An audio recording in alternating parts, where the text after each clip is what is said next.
शिवजी और एक बालक की कहानी। शिवजी ने देखा कि एक बालक मंदिर में उनकी पूजा कर रहा है। वह देख रहे थे कि बालक अभी बहुत छोटा है और वह मेरा ध्यान लगा रहा है। उसे क्या परेशानी है वह तो शिवजी जानते थे, मगर उनका मन उस बालक से बात करने को हो रहा था। इसलिए शिवजी अपना वेश बदलकर उसके पास जाते हैं और वह बालक उनका ध्यान कर रहा था। तभी शिवजी ने उसे आवाज़ लगाई थी। वह बालक देखता है कि एक साधु जी पीछे खड़े हैं।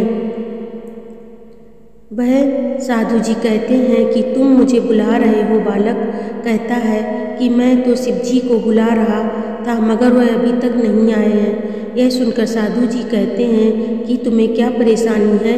वह बालक कहता है कि मेरी माता की तबीयत बहुत खराब है, वह ठीक नहीं हो रही हैं। मैं शिवजी से यही कह रहा था कि उनकी तबीयत को ठीक कर दो, मगर वह तो मेरे सामने नहीं आ रहे हैं।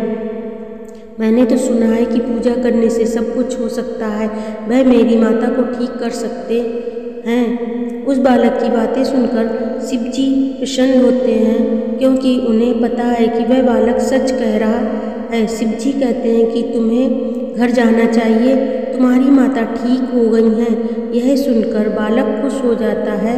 वह कहता है कि शिवजी ने मेरी माता को ठीक कर दिया है। वह बालक घर चला जाता है। जब वह घर जाता है तो माता ठीक हो गई थी। यह देखकर वह खुश हो जाता है। वह अपनी माता से कहता है कि मैं हर रोज़ मंदिर में जाकर पूजा करता था, इसलिए शिवजी ने मेरी बात मान ली है।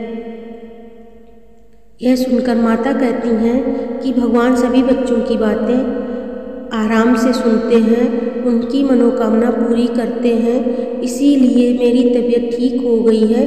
वह लड़का कहता है कि अब से मैं हर रोज़ शिवजी की पूजा करता रहूँगा। यह सुनकर माता खुश हो जाती हैं। शिवजी भी उनकी बातें सुनते हैं, वह भी प्रसन्न हो जाते हैं। इसके बाद उस जगह से चले जाते हैं। यह शिवजी की कहानी हमें यह बताती है कि सच्चे मन से की गई पूजा सफल हो जाती है। धन्यवाद। तो दोस्तों, कहानी अगर पसंद आई है तो प्लीज़ लाइक, शेयर और सब्सक्राइब करना ना भूलें।